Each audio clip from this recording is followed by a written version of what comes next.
우리가 기억하는 전쟁의 모습은 어떤 것일까요? 아마도 포탄이 빗발치는 참호와 폐허로 변한 도시, 그리고 모든 것을 잃고 절망에 빠진 사람들의 얼굴일 겁니다. 하지만 만약 역사의 향방을 결정짓는 진짜 전쟁은 총성이 들리지 않는 아주 다른 곳에서 벌어지고 있었다면 어떨까요? 이것은 포화가 가득했던 전장 너머 지도자들의 굳게 닫힌 집무실 안에서 펼쳐졌던 또 다른 전쟁에 대한 이야기입니다. 지금부터 우리는 고요한 침묵 속에서 오직 말과 전략만으로 한반도의 운명을 걸고 싸웠던 그 보이지 않는 전선의 기록을 따라가 보려 합니다. 1950년 6월 한반도가 순식간에 화염에 휩싸였을 때 전 세계의 시선은 이곳으로 집중되었습니다. 수많은 젊은이들이 이름도 모르는 땅에서 피를 흘렸고 사람들은 하루아침에 삶의 터전을 잃었죠. 이 비극적인 상황 속에서 국제사회는 즉각적인 대응에 나섰습니다. 놀랍게도 유엔 안전보장이사회는 신속하게 파병을 결의했는데 이는 상임이사국 중 하나라도 반대하면 불가능한 결정이었습니다. 그런데 여기서 역사의 흐름을 뒤바꾼 아주 기이한 장면이 연출됩니다. 당시 북한의 가장 강력한 우방이었던 소련의 대표가 바로 그 중요한 표결 현장에 나타나지 않았던 겁니다. 모두가 의아해했죠. 왜 소련은 이 결정적인 순간에 스스로 거부권을 포기했을까요? 여기에는 냉전이라는 거대한 체스판을 움직이던 최고 지도자 스탈린의 무서운 계산이 숨어 있었습니다. 그의 머릿속은 복잡한 셈법으로 가득 차 있었죠. 그는 미국을 아시아의 머나먼 전쟁터에 깊숙이 끌어들여 막대한 군사적, 경제적 소모를 강요하고 싶었습니다. 미국이 한반도에 발이 묶인 사이 자신들은 유럽에서 영향력을 키울 절호의 기회를 잡을 수 있다고 판단했던 겁니다. 결국 유엔의 깃발 아래 모인 군대는 평화를 위한 군대이기도 했지만 동시에 강대국들의 차가운 이해관계가 빚어낸 대리인이기도 했습니다. 겉으로는 자유진영과 공산진영의 이념 대결처럼 보였지만 그 이면에서는 워싱턴과 모스크바 사이에 쉴 새 없이 비밀 전문이 오가고 있었습니다. 양국의 지도자들은 지도 위에 선을 그으며 다음 수를 고민했고 그들의 결정 하나하나가 전장의 상황을 즉각적으로 바꾸어 놓았죠. 트루먼 대통령은 확전을 극도로 경계하면서도 동맹국들의 신뢰를 잃지 않아야 한다는 압박에 시달렸고 스탈린은 직접적인 개입 없이 전쟁을 자신들에게 유리한 방향으로 이끌기 위해 교묘한 외교적 줄타기를 계속했습니다. 전장에서의 승패와는 전혀 다른 차원의 심리전과 정보전이 펼쳐지고 있었던 겁니다. 한반도의 비극은 강대국들에게는 자신들의 힘을 과시하고 상대의 의도를 파악하는 거대한 실험장이 되어버린 셈이죠. 인천 상륙작전의 성공으로 전세가 한순간에 뒤집히고 유엔군이 북으로 진격하면서 전쟁이 곧 끝날 것이라는 섣부른 낙관론이 피어오르기도 했습니다. 하지만 역사는 그 누구도 예상하지 못했던 거대한 변수를 조용히 무대 뒤편에 준비해두고 있었습니다. 보이지 않는 전선에서의 진짜 싸움은 이제 막 시작되고 있었을 뿐입니다. 유엔군의 깃발이 북녘 땅끝 압록강에 닿으면서 모두가 통일의 꿈에 부풀어 오르던 바로 그 순간이었습니다. 하지만 국경선 너머에서는 거대한 용이 잠에서 깨어나고 있었죠. 바로 수십만 명에 달하는 중국 인민지원군이었습니다. 그들은 칠흑 같은 어둠을 틈타 도저히 믿을 수 없는 규모로 압록강을 건너오기 시작했습니다. 이 예상치 못한 거대한 변수의 등장은 전장의 모든 셈법을 완전히 뒤엎어버렸습니다. 승리를 눈앞에 뒀다고 믿었던 유엔군은 순식간에 공포스러운 인해 전술의 파도에 휩쓸려 후퇴를 거듭해야만 했죠. 전선은 다시 남쪽으로 밀려났고 전쟁은 이제 누구도 끝을 예측할 수 없는 새로운 국면으로 접어들고 있었습니다. 문제는 이 지점에서 터져나왔습니다. 현장을 지휘하던 메가더 장군은 이 거대한 위협의 배후인 만주 지역에 대한 대대적인 폭격을 강력하게 주장하기 시작합니다. 전쟁을 끝내기 위해서는 적의 뿌리를 잘라내야 한다는 논리였죠. 어쩌면 군사 전략의 관점에서는 당연한 판단이었을지도 모릅니다. 하지만 워싱턴의 백악관에서 세계 지도를 내려다보던 트루먼 대통령의 생각은 전혀 달랐습니다. 만주 폭격은 곧 중국과의 전면전을 의미했고 이는 소련의 자동 개입을 불러와 결국 제3차 세계대전으로 번질 수 있는 가장 위험한 도박이었기 때문입니다. 한반도라는 제한된 공간에서 벌어지던 전쟁이 인류 전체의 생존을 위협하는 핵전쟁의 방아쇠가 될 수도 있었던 겁니다. 결국 트루먼 대통령은 역사의 흐름을 바꿀 중대한 결단을 내립니다. 바로 국민적 영웅으로 추앙받던 맥아더 장군을 전격 해임하는 것이었죠. 이 결정은 미국 내에서도 엄청난 정치적 파장을 불러일으켰지만 더 큰 파국을 막기 위한 대통령의 고독한 선택이었습니다. 전쟁의 불길이 더 이상 통제 불능 상태로 번지는 것만은 막아야 한다는 절박함이 담겨 있었죠. 이렇게 전장에서의 확전 가능성이 최고조에 달했을 때 놀랍게도 물밑에서는 전혀 다른 움직임이 시작되고 있었습니다. 바로 미국과 소련이 서로의 의중을 조심스럽게 떠보며 지루하고도 험난한 휴전 협상의 가능성을 모색하기 시작한 것입니다. 총성과 포탄이 오가는 전장의 소음 뒤편에서 이제는 말이 칼이 되고 전략이 방패가 되는 또 다른 전쟁이 막을 올리고 있었죠. 이 아슬아슬한 절벽의 끝에서 과연 양측 지도자들은 어떤 카드를 꺼내 들었을까요? 판문점의 초라한 천막 안에서 처음으로 마주 앉은 적대국의 대표들은 서로의 눈빛에서 무엇을 읽어냈을까요? 이제 전쟁의 향방은 총구가 아닌 협상 테이블 위에서 오가는 날카로운 외교적 언어에 의해 결정될 운명에 놓이게 됩니다.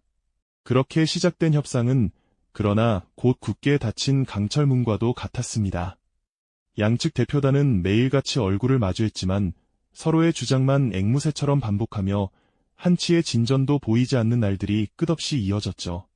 특히 수만 명에 달하는 포로들의 송환 문제가 가장 큰 걸림돌이었습니다. 공산군 측은 모든 포로의 강제 북송을 주장했고 유엔군 측은 포로 개개인의 자유의사를 존중해야 한다는 원칙을 내세우며 팽팽하게 맞섰습니다.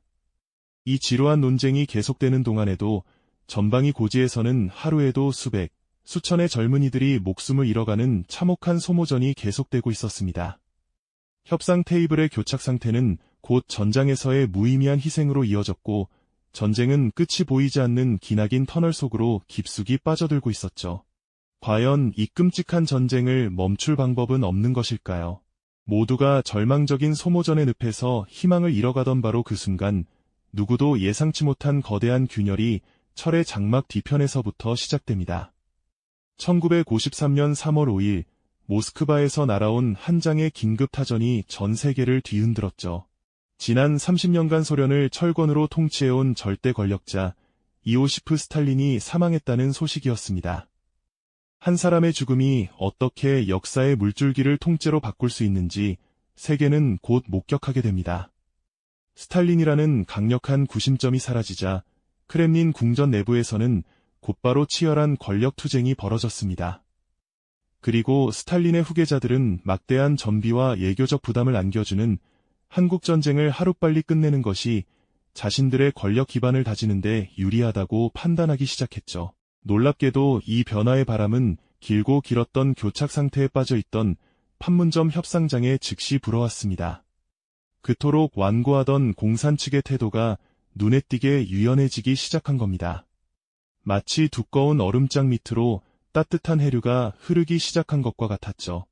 스탈린의 죽음은 단지 한 독재자의 종말이 아니라 전쟁을 지속시키던 강력한 의지의 소멸을 의미했습니다.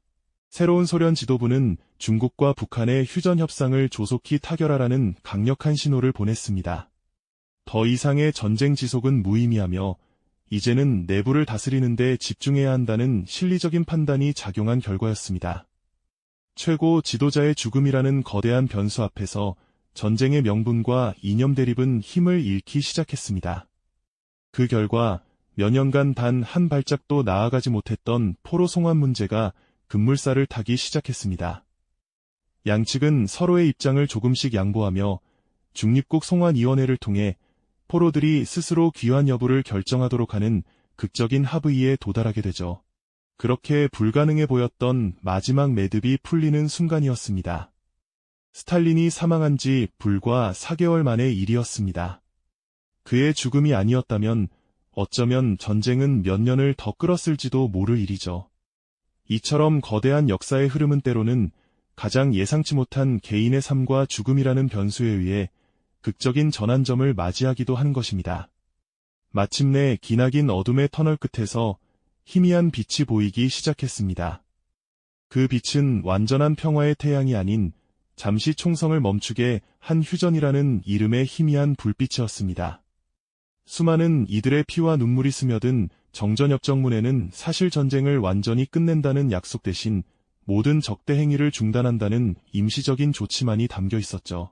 마침내 판문점에서 서명된 이 협정은 사실상 전쟁을 끝내는 평화 조약이 아니었습니다. 그것은 거대한 기계의 전원을 완전히 끈 것이 아니라 잠시 멈춤 버튼을 누른 것과 같은 이태로운 상태를 의미했습니다.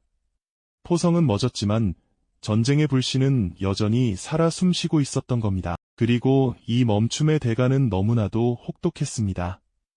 잠시 양측을 갈라놓기 위해 지도 위에 그었던 임시 경계선은 시간이 흐르면서 세계에서 가장 굳건하고 비극적인 장벽이 되어버렸습니다.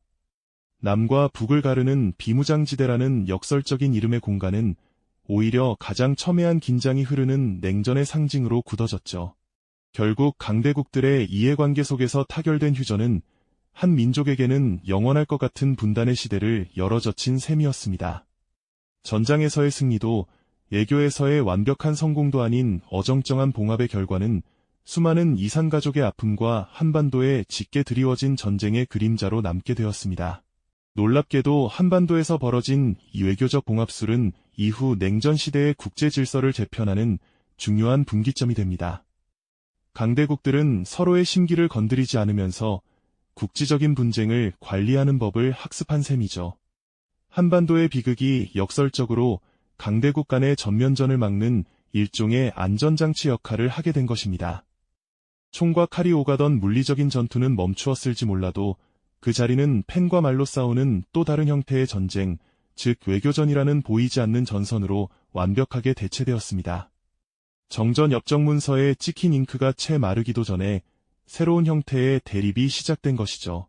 이것은 단순히 군사적인 충돌의 중단을 넘어 한반도의 운명이 강대국들의 전략적 계산에 의해 어떻게 재단될 수 있는지를 보여주는 냉엄한 현실이었습니다.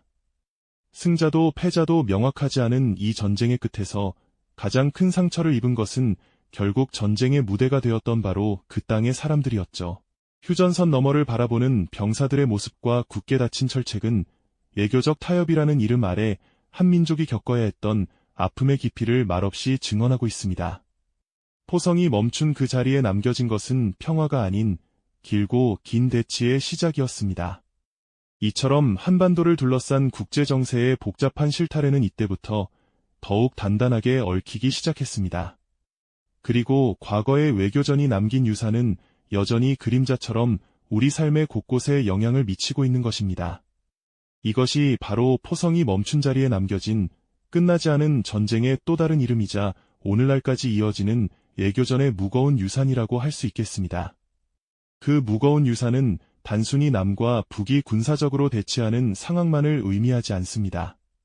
그것은 정전협정이라는 미완의 봉합선 위에서 두 개의 국가, 두 개의 체제가 전혀 다른 운명의 궤적을 그리게 된 엇갈린 운명의 서막이기도 했습니다. 남쪽에서는 미국의 안보 우산 아래 자유시장 경제체제를 받아들이며 전후 복구와 산업화에 박차를 가했습니다. 이른바 한강의 기적이라 불리는 눈부신 경제성장의 이면에는 냉전의 최전선이라는 지정학적 이치가 가져다준 전략적 지원과 국제 질서 편입이라는 외교적 선택이 깊숙이 자리하고 있었습니다. 안보를 위해 경제를 위해 외교를 담보잡는 고도의 줄타기가 대한민국의 현대사를 관통하는 거대한 흐름이 된 것입니다. 반면 북쪽에서는 소련과 중국의 지원을 바탕으로 사회주의 계획 경제를 구축하며 독자적인 생존 노선을 모색했습니다. 하지만 국제사회의 고립과 연이은 동맹국의 체제 붕괴는 극심한 경제난으로 이어졌고 이는 선군정치라는 극단적인 군사 우선주의를 낳는 배경이 되었습니다. 국가의 모든 자원을 군사력 증강에 쏟아붓는 이 기형적인 체제 역시 언제 다시 터질지 모르는 전쟁의 위협과 적대적 외교 환경이라는 정전체제의 산물인 셈입니다. 결국 한반도의 허리를 가로지르는 철책선은 경제발전과 쇠락이라는 극명한 대조를 만들어낸 비극적인 분기점이 되었습니다. 이러한 외교적 유산이 남긴 가장 깊은 생채기는 바로 사람들의 삶에 각인되었습니다. 수백만 이상 가족의 존재는 끝나지 않은 전쟁이 개인의 삶을 얼마나 잔인하게 파고들 수 있는지를 보여주는 가장 비극적인 상징입니다. 수십 년 만에 금강산에서 이루어지는 몇 시간의 짧은 만남, 눈물로 얼룩진 상봉 장면은 감동적인 화해의 모습이 아니라 오히려 정치가 만들어낸 이별이 얼마나 거대하고 견고한지를 역설적으로 증명하는 순간들입니다. 그들의 애끓는 사연과 한 맺힌 기다림은 강대국들의 이해관계와 남북한의 정치적 계산 속에서 철저히 외면당해온 인도주의의 실패를 고발하고 있습니다. 시간이 흐르면서 물리적인 휴전선보다 더 넘기 힘든 것은 사람들의 마음속에 그어진 보이지 않는 심리적 휴전선이었습니다. 70년이 넘는 단절은 언어와 문화, 가치관의 이질화를 심화시켰습니다. 같은 민족이라는 관념적 동질감은 점점 희미해지고 서로를 이해 불가능한 타자로 여기는 경향은 짙어져만 갔습니다. 젊은 세대에게 북한은 더 이상 통일의 대상이 아닌 그저 위협적인 혹은 무관심한 외국과 다름없는 존재로 인식되기도 합니다. 이러한 인식의 단절이야말로 정전체제가 미래 세대에게까지 들이우는 가장 어두운 그림자이며 외교적 타협의 실패가 민족 전체의 정체성마저 어떻게 뒤흔들 수 있는지를 보여주는 서글픈 증거입니다. 나아가 한반도는 주변 강대국들의 힘이 충돌하는 거대한 체스판으로 고착화되었습니다. 사드 배치 논란과 같은 사례는 이를 명확히 보여줍니다. 북한의 핵 위협에 대응하기 위한 주권적 방어 조치라는 우리의 입장은 중국의 전략적 이익을 침해한다는 논리 앞에 거대한 경제 보복과 외교적 압박으로 돌아왔습니다. 이는 한반도의 안보 문제가 결코 남과 북만의 문제가 아니며 미국과 중국이라는 두 강대국의 패권 경쟁과 복잡하게 얽혀 있음을 실증적으로 보여준 사건입니다. 한반도의 운명이 우리 자신의 의지만으로는 결코 결정될 수 없다는 냉엄한 현실, 바로 이것이 포성이 멈춘 그날 이후 우리가 짊어져야 했던 외교전의 가장 무거운 족쇄인 것입니다. 따라서 지금 우리가 딛고 서 있는 이 땅의 평화는 완전한 것이 아니라 언제든 깨질 수 있는 살얼음판 위의 위태로운 균형에 불과합니다. 끝나지 않은 전쟁의 유산은 과거의 기록이 아닌 우리의 현재를 규정하고 미래의 선택지를 제약하는 살아 숨쉬는 현실로 여전히 우리 곁에 존재하고 있습니다.